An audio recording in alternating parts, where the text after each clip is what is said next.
Yeah, of course. So what are you doing out here today in London? So we're raising awareness of a whole range of things.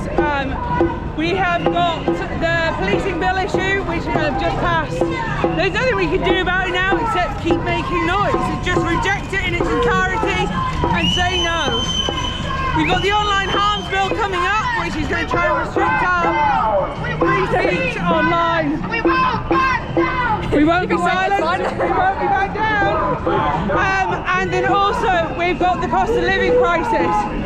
You know, this is one of the most outrageous pieces of human rights abuses that the government have committed. You know, we've just seen them commit human rights abuses for the last 2 years. But this is just getting even worse because it's just affecting millions and millions of children being plunged into poverty. And we have to reject it. We have to say that the government are doing this on purpose. It's a political choice. They can and should make a difference.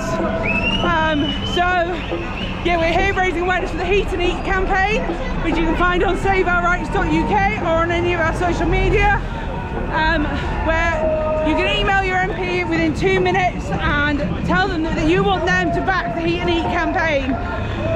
Other than that, you know, we're here, we're just standing in our freedom, standing in our truth, and we're going to a freedom networking fair which will be aiming to empower the individual to step out of the system, because the system is corrupt, the system is broken, and we need to create a new one. So that's what we're going to be doing at the end as well. So it's a really exciting day, so we're looking forward to it. And for the cost of living, how everything has just risen, do you believe it's really because of Ukraine, or do you think there's deeper?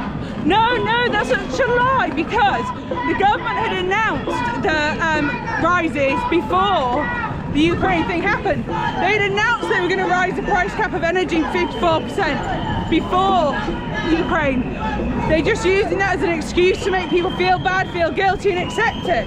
It's just not true. And even if it were true, the government could still do something about it to protect its people. And that is what they should do. So yeah, we reject it entirely, that notion that there's nothing to be done and it's out of their hands, because there always is a choice. Do you believe that they're going to continue stripping our freedoms away? Oh yeah, you know, they've got the Human Rights Act reform coming up, and that's our biggest concern really, because while the Human Rights Act is in place, you know, they couldn't actually bring in a social crediting system, not a mandated one. They could bring in a voluntary one, but once the Human Rights Act is gone, they could bring in whatever they wanted and do whatever they wanted to justify, as long as it was for the greater good and the wider public interest, which means they could do anything and everything. So yeah, we've got to be really on the ball, we've got to keep going. We don't get to let up, unfortunately. I know we're tired, we've been doing it for 2 years, but I don't know about you, but I get energy from these events, you know.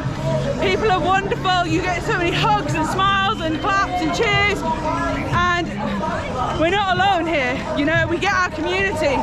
So yeah, keep coming, keep making noise, and keep standing up. Thank you. Thank you. Here's my card.